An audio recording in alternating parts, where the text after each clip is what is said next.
Discover Shipwreck Beads. Beads are cool, beads are fun. Explore the treasures, discover Shipwreck Beads.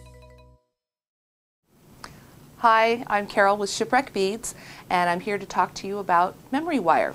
Memory wire comes in different finishes and different colors. In this case, we're using a bright silver, and it comes all looped together, multiple loops. First thing you need to decide is how many loops you want your bracelet to be, whether a single loop or multiple loops.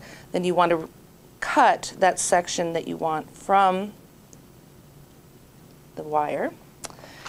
And the tool I'm using here is a memory wire wire cutter, specifically designed for this wire.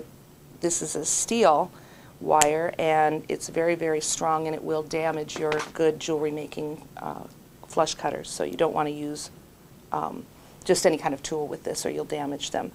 So here we've got our length, and one of the simplest, quickest, and easiest ways to keep your beads from falling off the end is to use your round nose pliers, and you want to just curl that around, going with the spring of the wire, the curve of the wire. You don't want to work against it. It just doesn't like going the other direction.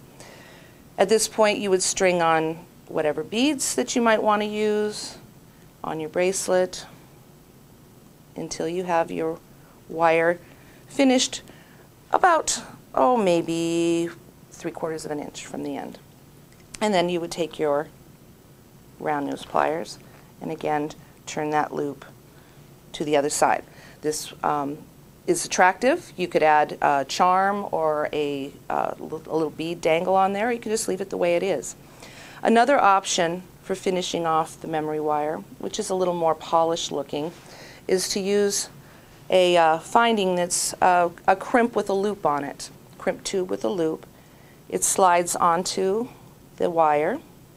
In this case, you want to take your flat nose pliers, position it where you want it, and then just squeeze. And you need to give it a firm squeeze all the way along the length.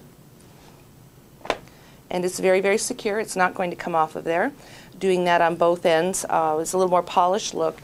You can see on this bracelet I've used the crimp loops, and then I've added a little dangle on there as just a little extra design element. Have fun with this. There's lots of options, and thank you for joining me.